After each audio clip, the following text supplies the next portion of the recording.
இடமலம் நேர்களுக்கு வணக்கம். நான் உங்கள் பரத் பேசியிருக்கேன். தொடர்ந்து நம்ம சர்வே பார்த்துட்டே இருக்கோம். தமிழ்நாடு முழுவதும் இருக்கக்கூடிய 2026 சட்டமன்ற தேர்தலில் யார் வருவா அப்படின்னு நம்மளுடைய ஹரிஷ் அவர்களுடைய சர்வே அவர்கள் நம்ம தொடர்ந்து பார்த்துட்டே இருக்கோம். இப்போ கிட்டத்தட்ட திருவண்ணாமலை மாவட்டத்தை பார்க்க போகிறோம். 8 தொகுதிகளை உள்ளடக்கி இருக்கு. அங்கேயும் அதிமுக திமுகன்னு சொல்லி ஒரு பரபரப்பான ஒரு கலசூழல் தான். ஃபர்ஸ்ட் முதல் தொகுதி நீங்களே ஆரம்பிச்சிருங்க பிரதர். திருவண்ணாமலை மாவட்டத்தில் போலூர் சட்டமன்ற தொகுதி. போலூர்ல திமுக கூட்டணிக்கு 40.54 கிட்டத்தட்ட 41%, அதிமுக கூட்டணிக்கு 39%, தமிழக வெற்றி கழகத்திற்கு 6.2%, தேசிய ஜனநாயக கூட்டணிக்கு கிட்டத்தட்ட 11%, நாம் தமிழர் கட்சிக்கு 4.34%, 4.5% வராங்க. ஆமா, இப்போ கரண்ட் சிட்டிங் எம்எல்ஏ கிருஷ்ணமூர்த்தி அதிமுகவுடைய ஒரு எம்எல்ஏ. எப்படி சார் பாக்குறீங்க அந்த தொகுதியை? இந்த தொகுதியில் லீடு எடுக்கிறாங்க திமுக. அதிமுகவும் பார்த்திங்கன்னா கிட்டத்தட்ட நெருங்கி வராங்க. இங்கே 40% அவங்க 39% அப்படின்னு நெருங்கி வராங்க. என்டிஏ இதில் பார்த்தீங்கன்னாக்க கிட்டத்தட்ட 11% இருக்காங்க. ஸோ இது டில்ட் பண்ணக்கூடிய ஒரு இடத்துல என்டிஏ இருக்காங்க அப்படின்றத நம்மளால் பார்க்க முடிகிறது. தமிழக வெற்றி கழகமும் பார்த்திங்கன்னா 6% வராங்க. எந்த கூட்டணி அமைந்தாலுமே இது திமுக விட்டு கைவிட்டு போகக்கூடிய, ஆனால் திமுக இப்பொழுது லீடில் இருக்கக்கூடிய ஒரு தொகுதி. ஆமாம், இப்பொழுதுக்கு அதிமுக டு டிஎம்கே மாறக்கூடிய ஒரு விஷயமா தான் உங்களுக்கு இது தெரியுது. கூட்டணி வச்சா ஒருவேளை அதிமுக கையில தக்க வைக்க முடியும்னு நினைக்கிறேன். அடுத்து ஆரணி பற்றி சொல்லுங்க பிரதர். ஆரணி சட்டமன்ற தொகுதியில் திமுக கூட்டணிக்கு 34%, அதிமுக கூட்டணிக்கு 42.4, தமிழக வெற்றி கழகத்திற்கு 5.53, கிட்டத்தட்ட 6% வராங்க. தேசிய ஜனநாயக கூட்டணிக்கு 5.29, நாம் தமிழர் கட்சிக்கு 4.46%. ஆமாம், அது இப்பொழுதுக்கு அதிமுகவுடைய சிட்டிங் எம்எல்ஏ ராமச்சந்திரன் அவர்களுடைய கட்டுப்பாட்டில் இருக்கு. நல்லா வேலை செய்கிறாரு நினைக்கிறேன். ஏன்னா லீடிங்ல இருக்காரு, ஓவரால் ரொம்ப லீடிங்ல இருக்காரு. கிட்டத்தட்ட 10% லீட்ல இருக்காரு. ஆமாம், இதில் நீங்கள் ஏன் நான் திரும்ப நிறைய பேர் நினைப்பாங்க, நான் அதிமுக கூட்டணி மாறும்பொழுது நான் ஏன் சொல்கிறேன்னா, திமுக கூட்டணி நிலைய என்ன இருக்கோ அதுலேருந்து எதுவும் மாற போகிறதில்ல. அப்படியே ஏதாவது மாறினாலும் சேதாரம் தான் வருமே தவிர பலம் கூட போகிறதில்ல. இருக்கிறது அப்படியே தான் இருக்க போகுது. ஆனால் அதிமுக கூட்டணியில் தான் பலம் கூடுவதற்கான வாய்ப்புகள் இருக்குது. ஏன்னா ஒரு கூட்டணி ஃபார்ம் ஆகும் பொழுது கூடுதலாக ஒரு கட்சியோ 2 கட்சியோ வரும்பொழுது அதோடது மாறும் அப்படின்றது தான். இப்போ இவங்க ஆரணி எடுத்திங்கனாக்கா ஆல்ரெடி அதிமுக அங்கே பலம் பொருந்தியதாக இருக்குது. இப்போ நம்பர்ஸ் பார்க்கும்பொழுது இதில் மற்ற கட்சிகள்லாம் பார்த்தீங்கன்னாக்கா தமிழக வெற்றி கழகம் 5.5, தேசிய ஜனநாயக கூட்டணி 5.2, நாம் தமிழர் கட்சி 4.4 இப்படி இருக்கிறதுனால பெரிய அளவில் இதனால் இந்த மாற்றம் வரப்போகிறதுல இது அதிமுக ஸ்ட்ராங் ஹோல்டு தொகுதியாக நம்ம பார்க்கலாம். ஆமாம், அடுத்து செய்யார் ஜோதி அப்படின்ற ஒரு சிட்டிங் எம்எல்ஏ தான் இருக்காங்க. திராவிட முன்னேற்ற கழகத்தினுடைய கட்டுப்பாட்டில் இருக்கு. திமுக கூட்டணி கிட்டத்தட்ட 37% வாக்குகளையும், அதிமுக கூட்டணி கிட்டத்தட்ட 31% வாக்குகளையும், தமிழக வெற்றி கழகம் 9% வாக்குகள்கிட்ட நெருங்கி இருக்கிறாங்க. என்டிஏ கூட்டணி கிட்டத்தட்ட 13% வாக்குகளை கையில் வச்சுட்டு இருக்காங்க. என்டிகே ஒரு 6% வாக்குகளை கையில் வச்சுட்டு இருக்காங்க. எப்படி சார் பார்க்குறீங்க? என்டிஏவோடது பாருங்கள், அது கிட்டத்தட்ட 13% போகுது. ஆமாம், இந்த 13% அப்படின்றது நீங்கள் இது அப்படியே அதிமுகவோட போச்சுன்னா, ஒரு கால் போச்சுன்னா அப்போ உங்களுக்கு அவங்க ரொம்ப ஈஸி லீடு எடுத்துருவாங்க. அது மட்டும் இல்லாமல் தமிழக வெற்றி கழகம் பார்த்தீங்கன்னா அவங்க 8% வச்சுருக்காங்க. இப்போ 8%, 13%, 6% நாம் தமிழர் கட்சி அப்படின்னா இந்த 2 திராவிட கட்சிகள் அவர்கள் சார்ந்த கூட்டணிகள் இல்லாமல் இருக்கக்கூடியது பார்த்தீங்கன்னா கிட்டத்தட்ட 40% இருக்காங்க. ஆமாம், அப்போ இது ரொம்ப கணிசமாக கூட்டணி மாறும்பொழுது இதோடைய தாக்கம் இருக்கும் அப்படின்னு தான் நம்ம பார்க்க முடியும். அடுத்து எஸ்சி தொகுதி வந்தவாசி, அதை பற்றி சொல்லுங்க பிரதர். வந்தவாசி சட்டமன்ற தொகுதியில் திமுக கூட்டணிக்கு 43%, அதிமுக கூட்டணிக்கு 30%, தமிழக வெற்றி கழகத்திற்கு 7.28, தேசிய ஜனநாயக கூட்டணிக்கு 11%, நாம் தமிழர் கட்சிக்கு 3.4%. ஆமாம், அங்கே வந்தவாசியில் திமுகவுக்கும் இப்பொழுது அதிமுக இருக்கக்கூடிய அந்த இதுக்கும் பார்த்தீங்கன்னா டிஃப்ரென்ஸ் கிட்டத்தட்ட 13% வருது. ஆமாம், ஏன்னா தனி தொகுதி சார் எஸ்சி தொகுதி. திமுக கட்டுப்பாடு இருக்கு. அம்பேத்குமார் தான் சிட்டிங் எம்எல்ஏவாக இருக்காரு. ஆனால் கூட்டணி வைக்க ஆரம்பித்தால், அதிமுக கூட்டணி விரிவடைய ஆரம்பித்தால் இதில் டஃப் ஃபைட் இருக்கும். ஆனால் திமுகவுக்கு தான் இங்கே லீடு இருக்குது அப்படின்றத மேலே பார்க்கணும். ஆமாம், அடுத்து செங்கம், அதை பற்றி சொல்லுங்க பிரதர். செங்கம் சட்டமன்ற தொகுதியில் திமுக கூட்டணிக்கு 44.44, கிட்டத்தட்ட 44.5%, அதிமுக கூட்டணிக்கு 37%, தமிழக வெற்றி கழகத்திற்கு 8% வருது, தேசிய ஜனநாயக கூட்டணிக்கு 5.35, கிட்டத்தட்ட 5.5%, நாம் தமிழர் கட்சிக்கு 6.52, கிட்டத்தட்ட 7% வராங்க. நம்ம அதுவும் ஒரு எஸ்சி தொகுதி தான். அங்கே இப்போ கிரி அப்படின்ற ஒரு நபர் தான் சிட்டிங் எம்எல்ஏ. இங்கேயும் பார்த்தீங்கன்னா லீடு நம்ம கன்சிடரபிள் லீடாக இருக்குது. ஒரு கிட்டத்தட்ட 7-8% லீடு எடுக்கிறாங்க திமுக. ஸோ இன்றைய தேதியில் திமுக பலம் பொருந்திய ஒரு நிலையில் தான் செங்கம் தொகுதியில் இருக்குது. ஆமாம், அடுத்து திருவண்ணாமலை மாவட்டத்தில் இருக்கக்கூடிய திருவண்ணாமலை தொகுதி. அங்கே திமுக கூட்டணி கிட்டத்தட்ட 44.5% வாக்குகளையும், அதிமுக 26.65% வாக்குகளையும், தமிழக வெற்றி கழகம் 8.53 கிட்டத்தட்ட 9% வாக்குகளையும், என்டிஏ கூட்டணி ஒரு 6% வாக்குகளையும், என்டிகே ஒரு 8% வாக்குகளையும் நெருங்கி இருக்கிறாங்க. எப்படி சார் பாக்குறீங்க? என்டிகே உடைய பெர்ஃபார்மன்ஸ் வந்து இங்கே வெரி குட் அப்படின்னு தான் சொல்லணும். 8% கிட்ட வராங்க. அப்படியே கூட்டணி வைத்தாலும் கூட அதிமுகவுடைய புவர் பெர்ஃபார்மன்ஸ்னால, ஏன்னா அவங்க கிட்டத்தட்ட 27% தான் இருக்காங்க அப்படின்றதுனால திமுக தக்க வைப்பதற்கான வாய்ப்புகள் இன்றைய தேதியில் அதிகம் இருக்கக்கூடிய ஒரு தொகுதியில் திருவண்ணாமலை தொகுதி. அது ஒரு முக்கியமான ஒரு நபருடைய தொகுதி சார். ஏவா வேலு கவர் பண்ணி வச்சிருப்பாரு அப்படின்றீங்களா? ஆமா, அங்க கருத்து தெரிவிக்காத நபர்கள் 7% இருக்கிறாங்க. நீங்க எப்படி பிரதர் பாக்குறீங்க? அந்த 7%ங்கிறது உங்களுக்கு கூட்டணி எப்படியான கூட்டணி, வலுவான கூட்டணி எதிரில் எப்படி அமைய போகுது அப்படிங்கிறத வெயிட் பண்ணி பார்த்துட்டு தான் அந்த 7% ஓட்டு டிசைட் பண்ணுவாங்க. ஏன்னா உங்களுக்கு அலைன்ஸ் பெர்செப்ஷன் வந்து ரொம்ப முக்கியம். அந்த அலைன்ஸ் பெர்செப்ஷனில் வந்து உங்களுக்கு திமுகவை வீழ்த்தக்கூடிய இடத்துல இவங்க இருக்காங்க அப்படிங்கிறது அதிமுக காட்டினாங்க அப்படின்னா அதிமுகவுக்கு அந்த வாக்குகள் முழுமையாக போகிறதுக்கான பாசிபிலிட்டி இருக்குது. இப்போ இங்கே அதிமுக திமுக கம்பேர் பண்ணும்போது 20% வாக்குகள் அதிகமாகவே ஈவாவில் வச்சிருக்காரு. அந்த அளவுக்கு தொகுதியில் இறங்கி வேலை பார்த்துருக்காரு. மக்கள் என்ன சொல்கிறாங்க? இல்லை, தொகுதியில் வந்து அவர் வேலை பார்த்துருக்காரா அப்படிங்கிறத தாண்டி தொகுதி முழுக்க அவர் பேரை சொல்லி நடத்தப்படுற பல்வேறு திட்டங்கள் வந்து நிறைய இருக்கு. விளையாட்டு போட்டிகள் நிறைய நடத்துறாங்க, இளைஞர்களை அதிகமாக கவர் பண்ணிட்டு இருக்காங்க. அதுதான் வந்து திமுகவுக்கு பெரிய ப்ளஸ்ஸாக இருக்கு. ஓகே, அடுத்த தொகுதி என்ன பிரதர்? கீழ்பெண்ணாத்தூர் சட்டமன்ற தொகுதியில் திமுக கூட்டணிக்கு 35%, அதிமுக கூட்டணிக்கு 36%, தமிழக வெற்றி கழகத்திற்கு 9.23%, தேசிய ஜனநாயக கூட்டணிக்கு 6.17%, நாம் தமிழர் கட்சிக்கு கிட்டத்தட்ட 6%. ஆமாம், இப்போ சிட்டிங் வந்து அங்கே பிச்சாண்டி அப்படின்னு சொல்லி திமுகவுடைய ஒரு துணை சபாநாயகர் கு பிச்சாண்டி. ஆமாம், ஆனால் அவருடைய தொகுதி கை மாறுவதற்கான வாய்ப்புகள் அதிகம் இருக்கு. அந்த அளவுக்கு அதிருப்தியில் இருக்காங்க மக்கள். ஏன்னா தமிழக வெற்றி கழகம் கிட்டத்தட்ட 10% நெருங்கியிருக்காங்க. ஆமாம், அடுத்த தொகுதி என்ன பிரதர்? கலசப்பாக்கம் சட்டமன்ற தொகுதியில் திமுக கூட்டணிக்கு 41%, அதிமுக கூட்டணிக்கு 38%, தமிழக வெற்றி கழகத்துக்கு 8%, தேசிய ஜனநாயக கூட்டணிக்கு 5.19%, நாம் தமிழர் கட்சிக்கு கிட்டத்தட்ட 6%. எப்படி சார் பார்க்குறீங்க? திமுக மாதிரி லீடிங்கில் தான் போயிட்டு திமுக வந்து இங்கே வந்து லீட் எடுக்கிறாங்க. ஆனால் அது ஏன் கூட்டணி மாறிச்சுன்னா இதில் வந்து கை மாறுவதற்கான நெக்க இருக்கக்கூடிய தொகுதியில் இதுவும் முன்னா பார்க்கக்கூடிய ஒரு சூழல் ஏற்படலாம். ப்ரொவைடட் அதிமுக கூட்டணியில் கூடுதலாக கட்சிகள் வரும் பட்சத்தில், அதாவது தேசிய ஜனநாயக கூட்டணி வருது அப்படின்னா டஃப் ஃபைட் இருக்கும் இங்கே. ஆனால் இப்போ சிட்டிங் எம்எல்ஏ சரவணன் வந்து கொஞ்சம் நல்லா வேலை போகுது. 8% தமிழக நிறைய திட்டங்கள் கொடுத்துட்டு இருக்காரு. அவர் வந்து சட்டமன்றத்தில் அவருடைய தொகுதி சம்பந்தப்பட்ட பல்வேறு பிரச்சனைகளையும் எழுப்பிட்டு இருக்கிறத பார்க்க முடியும். ஓ அப்படியா? அதெல்லாம் பேசுறாங்க சட்டமன்றத்தில்? அனுமதிக்கிறாங்களா? அதான் ஒரு கேள்வி. அடுத்தபடியாக திருப்பத்தூர் மாவட்டம், 4 தொகுதிகளை உள்ளடக்கிய ஒரு மாவட்டம். அங்கே வாணியம்பாடி பற்றி உங்களுடைய கருத்து பிரதர்? வாணியம்பாடி சட்டமன்ற தொகுதியில் திமுக கூட்டணிக்கு 42.3%, அதிமுக கூட்டணிக்கு 29.7, கிட்டத்தட்ட 30%, தமிழக வெற்றி கழகத்திற்கு 8.35%, தேசிய ஜனநாயக கூட்டணிக்கு கிட்டத்தட்ட 8%, நாம் தமிழர் கட்சிக்கு 6.43%. இப்போ கரண்ட்ல சிட்டிங் எம்எல்ஏ வந்து செந்தில்குமார் அப்படின்ற நம்பர் தான் சார். ஏன் அவருடைய நிர்வாகம் சரியில்லையா? ஏன் இந்த அளவுக்கு பின்தங்கிய நிலைமையில இருக்குமா தெரியல. சில இடங்கள்ல வந்து நீங்க பாத்தீங்கன்னா இப்போ வாணியம்பாடி பத்தி, வாணியம்பாடியில் பார்த்தீங்கன்னா நீங்கள் செயல்பாடுகள் அதிமுகவுடைய ஸ்ட்ராங்காக இல்லைன்னு கூட இருக்கலாம். தேசிய ஜனநாயக கூட்டணி கிட்டத்தட்ட 8% வராங்க, அவங்க பிரிஞ்சு போனதாக கூட இருக்கலாம். தமிழக வெற்றி கழகம் வந்து பிரிக்குது 8%. ஸோ இந்த மாதிரியான தொகுதிகளில் தமிழக வெற்றி கழகம் வந்து சில சமயங்களில் சில தொகுதிகளில் அதிமுக வாக்குகளையும் பிரிக்கும், திமுக வாக்குகளையும் பிரிக்கணும் போது இந்த இடத்துல நான் பார்க்கக்கூடியது வந்து அதிமுகவுடைய வாக்கு வங்கியில் சேதாரத்தை ஏற்படுத்தி இருக்கிறது தமிழக வெற்றி கழகம் அப்படின்றத நம்மளால் பார்க்க முடியுது. அதனால தான் திமுக ஒரு லீடு எடுக்குது. ஓகே, உங்களுடைய கருத்து என்ன பிரதர்? வாணியம்பாடி சட்டமன்ற தொகுதியை பொறுத்தவரை வாணியம்பாடி, வேலூர், அதாவது திருப்பத்தூர், வேலூர் 2 மாவட்டத்தையும் பொறுத்தவரை திமுகவோட கொஞ்சம் நெருக்கத்தை அதிமுகவுடைய மாவட்ட செயலாளர்கள் காட்டுறதா அங்கே இருக்கிற அதிமுக தொண்டர்களே வந்து குற்றச்சாட்டு வைக்கிறாங்க. அதனால தான் அங்கே என்ன சொல்கிறாங்க அப்படின்னா, மாவட்ட செயலாளர்கள் எடப்பாடி பழனிசாமி அவர்கள் மாற்ற வேண்டும் அப்படிங்கிற கோரிக்கையை அங்கே இருக்கிறவங்க வச்சுட்டு இருக்கிறத பார்க்க முடியுது.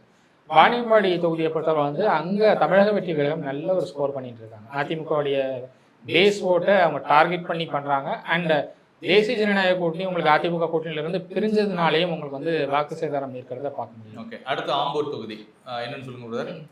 ஆம்பூர் சட்டமன்ற தொகுதியில் திமுக கூட்டணிக்கு 48%, அதிமுக கூட்டணிக்கு 25%, தமிழக வெற்றி கழகத்துக்கு 12%, தேசிய ஜனநாயக கூட்டணிக்கு 8%, நாம் தமிழர் கட்சிக்கு 6.08%. எப்படி சார் பாக்குறீங்க? இப்போ திமுக கையில வச்சு திமுக என்டர்டெயின் பண்ணுவாங்கன்னு தான் பார்க்க வேண்டியது. 48% அப்படின்றது கிட்டத்தட்ட 50% கிட்ட வருது. இதை வந்து நெருங்கிறது அப்படின்றது ரொம்ப கஷ்டம். ஏன்னா மற்ற எல்லா கட்சிகளும் சேர்ந்து தான் இதை நெருங்க முடியும் அப்படின்ற ஒரு நிலை இருக்குது. ஸோ அதனால இது வந்து ஆம்பூர் வந்து இன்னைக்கு திமுகவுடைய கோட்டையாக இன்றைக்கு திகழ்கிறது அப்படின்றத நம்மளால பார்க்க முடியும். ஆமா. அடுத்தபடியா ஜோலார்பேட் தொகுதி திமுக கைவசம் இருக்கக்கூடிய ஒரு தொகுதி தான். தேவராஜ் அப்படின்றவர் தான் கை வச்சிட்டு இருக்காரு. கிட்டத்தட்ட திமுக கூட்டணி 34.86% வாக்குகள், கிட்டத்தட்ட 35% வாக்குல வச்சிருக்காங்க. அதிமுக கிட்டத்தட்ட 40% வாக்குல வச்சுக்கிட்டு இருக்காங்க. தமிழக வெற்றி கழகம் 5% வாக்குகள்கிட்ட நெருங்கி இருக்கிறாங்க. என்டிஏ கூட்டணி ஒரு 7% வாக்குகளும், என்டிகே ஒரு 7% வாக்குகளும், கருத்து சொல்லாத நபர்களும் கிட்டத்தட்ட 8% வந்து இருக்கிறாங்க. எப்படி சார் பாக்குறீங்க ஜோலார்பேட் வந்து கை மாறக்கூடிய ஒரு தொகுதியாக தான் நான் பார்க்குறேன். ஏன்னா அதிமுக இப்பொழுது இருக்கக்கூடிய ஒரு நிலையிலேயே வந்து 5% கிட்டத்தட்ட லீடு எடுக்கிறாங்க அப்படின்னு பார்க்க முடியுது. அப்படியான ஒரு தொகுதி இது கை மாறுவதற்கான வாய்ப்புகள், சாத்தியங்கள் அதிகமாக இருக்குது. இன்றைய நிலையில் பார்த்தீங்கன்னாக்கா அதிமுக முன்னிலை வகிக்கக்கூடிய ஒரு தொகுதிகளில் இதுவும் உண்டு. ஓகே, அடுத்தபடியா என்ன தொகுதி பிரதர்?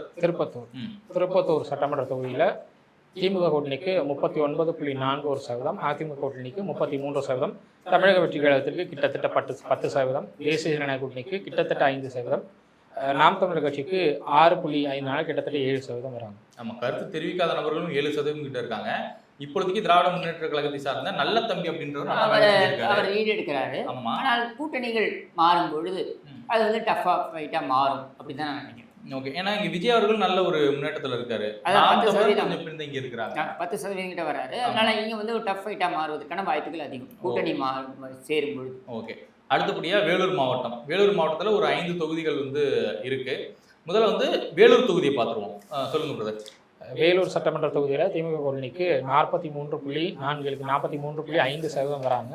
அதிமுக கூட்டணிக்கு 30%, தமிழக வெற்றி கழகத்திற்கு 9.47%, கிட்டத்தட்ட 9.5, தேசிய ஜனநாயக கூட்டணிக்கு 7.1%, நாம் தமிழர் கட்சிக்கு 5.61, கிட்டத்தட்ட 6% வராங்க. ஓகே, எப்படி சார் பார்க்குறீங்க நீங்கள்? வேலூரை பொறுத்த வரைக்கும் அவங்க லீடு வந்து 13% இருக்குங்க. திமுகவுக்கும் அதிமுகவுக்குமான டிஃப்ரென்ஸ் அப்படின்னும் பொழுது இதை மேட்ச் பண்ணுறது ரொம்ப கடினம். அதை மேட்ச் பண்ணணும் அப்படின்னாக்கா நீங்கள் தமிழக வெற்றி கழகத்தையும் தேசிய ஜனநாயக கூட்டணியும் ஒரே நேர்கோட்டில் கொண்டு வந்தால் தான் மேட்ச் பண்ண முடியும் அப்படின்ற ஒரு சூழல் இருக்குது. அப்போ இங்கே தமிழக வெற்றி கழகம் வந்து ஒரு கணிசமான அதிமுக வாக்குகளை பெற்றிருக்கிறார்கள், அதை பிரித்திருக்கிறார்கள் அப்படின்றத நம்மளால் பார்க்க முடியுது. தேசிய ஜனநாயக கூட்டணியும் பார்த்தீங்கன்னாக்கா 7% வரைக்கும் வராங்க, முந்தி வராங்க அப்படின்னு தெரியுது. இது ஏசி சண்முகம் அவர்களுடைய அந்த தாக்கமும் இதில் அடங்கி இருக்குன்னு தான் நான் நினைக்கிறேன். ஏசி சண்முகம் ஒரு வேளை மாறினால் இது மாறலாம். பிரதர், வேலூர் தொகுதியிலேருந்து இப்போ சிட்டிங் வந்து கார்த்திகேயன் சொல்லி ஒரு எம்எல்ஏ, திராவிட முன்னேற்ற கழகத்தை சார்ந்தவர். பட் இந்த தொகுதி இப்போ நீங்கள் வந்து திமுக கைவசம் தான் போகும்போது சொல்கிறீங்க. ஆனால் இங்கே நாம் தமிழர் கட்சி அதிமுகவுக்கு ஒரு எதிர்த்தரப்பில் இருக்கக்கூடிய ஒரு பார்வையாக தான் நான் பார்க்குறேன். அப்படி தான் தெரியுது உங்கள் கருத்து கணிப்பு. நாம் தமிழர் ரொம்ப லோவாக இருக்காங்க. என்ன காரணம்? தொகுதி மக்கள் என்ன சொல்கிறாங்க? இல்லை, நாம் தமிழர் உங்களுக்கு 6% வராங்க. 6% வருது அப்படிங்கிறது இங்கே ஆவரேஜாக நாம் தமிழருக்கான வாக்கு வங்கியாக இருக்குது. இது ஏறவும் செய்யலாம், இறங்கவும் செய்யலாம் அப்படின்னு தான் நான் பார்க்குறேன். ஓகே, ரெண்டாவது இங்கே தமிழக வெற்றி கழகம் தான் பெரிய லெவலில் அவங்க வந்து அவங்களுடைய ஓட் பேங்க் இன்க்ரீஸ் ஆகிறத பார்க்க முடியுது. அதுக்கு என்ன ரீசன் அப்படின்னா அதிமுகவுடைய வாக்கு வங்கியிலையும் அவங்க வந்து சேதாரத்தை ஏற்படுத்துறதும் ஒரு ரீசனாக இருக்குது. ஸோ அதனால் தமிழக வெற்றி கழகம் ஒரு 10% நெருங்குறாங்க அப்படின்னு சொல்லலாம். ஓகே, அடுத்தபடியாக என்ன தொகுதி பிரதர்? அணைக்கட்டு. ஆமாம், அணைக்கட்டு சொல்லுங்கள். அணைக்கட்டு சட்டமன்ற தொகுதியில் திமுக கூட்டணிக்கு 40.33%, அதிமுக கூட்டணிக்கு 28%, தமிழக வெற்றி கழகத்திற்கு 15.49, கிட்டத்தட்ட 15.5. 15 ரொம்ப பெரிய நம்பர்.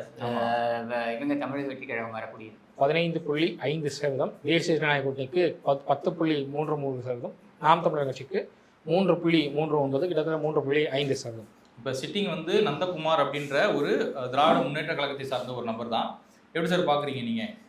இல்லை, இதில் நீங்கள் அதிமுகவுடைய வாக்கு அப்படியே வர்டிகுலர் ஸ்பிரிட்டாக இருக்க மாதிரி தான் நான் பார்க்குறேன். ஒரு பக்கம் தேசிய ஜனநாயக கூட்டணி வந்து 10% எடுத்துகிட்டு போகிறாங்க, ஒரு பக்கம் தமிழக வெற்றி கழகம் வந்து 15% எடுக்கிறாங்க. அப்படிங்கும்பொழுது திமுகவுடைய கன்சாலிடேஷன் இருக்கு இல்லையா, அது வந்து மிகப்பெரிய ஒரு லீடை அவங்களுக்கு கொடுக்குது. அந்த லீடை வந்து மேட்ச் பண்ணோம் அப்படின்னாக்க அதிமுக இவங்க தேசிய ஜனநாயக கூட்டணியோ அதிமுக தமிழக வெற்றி கழகத்தோடையோ கூட்டணி வைக்கும்போது கடுமையான ஒரு போட்டியை கொடுக்க முடியும். மற்றபடி பார்த்தீங்கன்னாக்கா அது வரைக்கும் பார்த்தீங்கன்னாக்கா ரொம்ப கிளியராக வந்து லீடு வந்து திமுக எடுக்குது இந்த பிளவு இருக்கிறன்ற காரணத்தினால. ஓகே, அடுத்தபடி என்ன தொகுதி பிரதர்? கீழ்வைத்திரன் குப்பம். ஆமாம், இப்போ சிட்டிங் வந்து அங்கே அதிமுக ஜெகன்மூர்த்தி அவர்கள் தான் கையில் வச்சுட்டு இருக்காரு. என்னன்னு சொல்லுங்க பிரதர்? கீழ்வைத்திரன் குப்பம் சட்டமன்ற தொகுதியில் திமுக கூட்டணிக்கு 37.32, அதிமுக கூட்டணிக்கு 30%, தமிழக வெற்றி கழகத்திற்கு 14.5, கிட்டத்தட்ட 15% வராங்க. தேசிய ஜனநாயக கூட்டணி கிட்டத்தட்ட 10%, நாம் தமிழர் கட்சி 4.5% வராங்க. இங்க என்ன ஸ்பெஷல்னா இது வந்து ஒரு எஸ்சி தொகுதி. அங்க அதிமுக ஒரு படுதோல்வி அடைகிற மாதிரி தான் இப்போ இவருடைய கருத்து கணிப்பு இல்ல 30% கொடுக்குறாங்க. 30% வராங்க. உங்களுக்கு இன்னொரு ப்ளஸ் என்னன்னா, தமிழக வெற்றி கழகம் விசிகாவுடைய வாக்கு வங்கியையும் வந்து சேதப்படுத்துறாங்க. அதுலேயும் கிட்டத்தட்ட 14% வந்து அவங்க வந்து எடுக்கிறாங்க தமிழக வெற்றி கழகம். அப்போது தேசிய ஜனநாயக கூட்டணியுடன் இவங்க சேரும் பொழுது அதிமுக சேருகின்ற வாய்ப்பு ஏற்பட்டால் அப்போ பார்த்தீங்கன்னா இந்த தொகுதி வந்து நம்ம டஃப் ஃபைட் கொடுத்து கொண்டு போக முடியும். நல்ல வளர்ச்சியில் இருக்காங்க. அவங்க 10% யாரு? என்டிஏ. அதான் என்டிஏ தான் சொல்கிறேன். என்டிஏவோட அதிமுக சேருவதற்கான வாய்ப்பு ஏற்பட்டால் நீங்கள் வந்து டஃப் மட்டும் இல்லாமல் லீடே எடுக்கலாம் அப்படின்ற ஒரு தொகுதி தான். ஓகே, அடுத்து என்ன தொகுதி பிரதர்? குடியாத்தம். அது ஒரு எஸ்சி தொகுதி தான். சொல்லுங்க பிரதர் என்னன்னு. குடியாத்தம் சட்டமன்ற தொகுதியில் திமுக கூட்டணிக்கு 45%, அதிமுக கூட்டணிக்கு 28%, தமிழக வெற்றி கழகத்திற்கு 11%, தேசிய ஜனநாயக கூட்டணிக்கு 7.17%, நாம் தமிழர் கட்சிக்கு 6.02%. ஆமாம், இப்போ சிட்டிங் எம்எல்ஏ யாருன்னா அமுலு அப்படின்ற ஒரு நபர் தான், திராவிட முன்னேற்ற கழகத்தை சார்ந்தவர். எப்படி சார் பார்க்குறீங்க நீங்கள்? இது வந்து திமுகவுடைய ஒரு கிட்டத்தட்ட ஒரு கோட்டைன்னு சொல்லக்கூடிய அளவில் இருக்கக்கூடிய ஒரு தொகுதியாக தான் நான் பார்க்குறேன். ஆனால் இந்த இடத்துல வந்துட்டு நீங்கள் தமிழக வெற்றி கழகம் 11% வந்திருக்காங்க அப்படின்றது வந்து கிளியராக வந்து அதிமுகவுடைய ஓட்டை வந்து அவங்க பிரிச்சிருக்காங்க அப்படின்னு தெரியுது. ஏன்னா அதிமுக வந்து 30%க்கு கீழே போகிறாங்க இந்த இடத்துல. அதனால இது வந்து திமுகவுக்கு சாதகமாக இருக்கக்கூடிய முழுக்க சாதகமாக இருக்கக்கூடிய ஒரு தொகுதியாக தான் நான் பார்க்குறேன் இன்றைய சூழல். ஓகே, அடுத்தபடியாக காட்பாடி ரொம்ப ஒரு முக்கியமான தொகுதி, ஸ்டார் தொகுதி. இது துரைமுருகன் அவர்களுடைய. ஆமாம், துரைமுருகன் அவர்களுடையது. திமுக கடந்த முறை நெக்கில் தான் ஜெயிச்சார். 600 தொகுதி 600 வாக்குகள் தான் ஜெயிச்சார். ஆமாம், இந்த முறை வாக்கு சதவீதம் அதிகரிச்சிருக்கு. எப்படின்னா திமுக கூட்டணி கிட்டத்தட்ட 42.35% வாக்குகளையும், அதிமுக கூட்டணி 35.28% வாக்குகளையும், தமிழக வெற்றி கழகம் ஒரு 8% வாக்குகள்கிட்ட நெருங்கியிருக்காங்க. என்டிஏ கூட்டணி 5% வாக்குகளையும், என்டிகே ஒரு 8% வாக்குகளையும் நெருங்கியிருக்காங்க. எப்படி சார் பார்க்குறீங்க? இதில் வந்து டஃப் ஃபைட் இருக்கும். கூட்டணின்னு வச்சுட்டாங்கன்னாக்க இங்கே நெக் தான் போகும். திரும்பவும் ஸ்கிரேப் த்ரூ பண்ணக்கூடிய அளவில் தான் துரைமுருகன் இருப்பாருன்னு தான் நான் பார்க்குறேன். ஓகே, துரைமுருகன் அவர்களுக்கு மறுபடியும் ஒரு வாய்ப்பு கொடுக்கப்பட்டால் என்ன சார் இவ்வளோ மகனுக்கு கூட கொடுக்கலாம். ஏன்னா அங்கே வந்து துரைமுருகன் அவர்களுக்கு போன தேர்தலெல்லாம் கடைசி தேர்தல் அப்படிங்கிற ஒரு பேச்சு வந்து திமுகவினரிடையே இருக்கு. ரெண்டாவது, துரைமுருகன் அவர்கள் மேலே திமுகவினுடைய தலைமைக்கு ஒரு அதிருப்தி இருக்கிறதா சொல்லப்படுது. ஸோ அப்படியே இருக்கிறப்போ அவருடைய மகனுக்கு அந்த எம்பி போஸ்ட்டுக்கு பதிலாக இந்த சட்டமன்ற தொகுதியை கொடுக்கறதுக்கான பாசிபிலிட்டி இருக்குங்கிறாங்க. எம்பி போஸ்ட்டுக்கு வேற ஒருத்தரை அவங்க வந்து சஜஸ்ட் பண்ணுற ஐடியாலையும் இருக்காங்க. இல்லை, மக்கள் என்ன சொல்கிறாங்க பிரதர்? ஏன்னா 42% வாக்குகள் வச்சுட்டு இருக்காருன்னா அதோட நல்லாட்சி கொடுத்துட்டு இருக்காரா? அந்த உங்களுக்கு நல்லாட்சி கொடுக்குறாரா அப்படிங்கிறத தாண்டி இங்கே வந்து எதிர்கட்சியில் உங்களுக்கு அலையன்ஸ் கம்ப்ளீட்டாக ஸ்பிளிட் ஆயிருக்கு. அதுதான் வந்து திமுக ஆயிடுச்சுன்னா நெக் அண்ட் நெக் போக ஆரம்பிச்சு. இல்லை, எனக்கு ஒரே ஒரு சந்தேகம். வேலூர் மாவட்டத்தை பொறுத்த வரைக்கும் இப்போ 5 தொகுதியை பார்த்தோம்ல, 5 தொகுதியிலையுமே என்டிஏ கூட்டணியும் சரி, தமிழக வெற்றி கழகமும் சரி நல்ல ஒரு முன்னிலையில் இருக்கிறாங்க. அவங்க எல்லாருமே அதிமுகவுடைய ஓட்டை தான் பிரிக்கிறாங்க தவிர திமுக ஓட்டில் அவங்க கை வச்ச மாதிரி. அதுதான் சொல்கிறேன், ஒவ்வொரு மாவட்டத்துக்கு அது மாறும். இப்போ இந்த மாவட்டத்தில் இந்த மாதிரி தாக்கத்தை ஏற்படுத்தாங்க, இன்னொரு மாவட்டத்தில் வேற மாதிரி ஒரு தாக்கத்தை ஏற்படுத்துவாங்க. அந்த திமுக கூட்டணியோட இதை சேதாரம் பண்ணுறதுக்கான வாய்ப்புகள் இந்த மாதிரி ஒரு மாவட்டத்துக்கு அது மாறும் தான் நம்ம பார்க்கணும். Okay, right. ஓவராலாக இப்போ நம்ம பார்த்த அந்த 3 மாவட்டங்கள் அப்படிங்கிறதுல திமுக ஒரு நல்ல முன்னிலையில் இருக்கிற மாதிரி தெரியுது. என்டிஏவும் இவங்க தமிழக வெற்றி கழகமும் நல்ல ஒரு வளர்ச்சியில் இருக்க மாதிரி நமக்கு தெரியுது. கூடிய வரையில் மற்ற தொகுதிகள் நம்ம எடுத்து செக் பண்ணுவோம். எங்களோட இணைந்திருக்கும் அனைத்து உறவுகளுக்கும் நன்றி.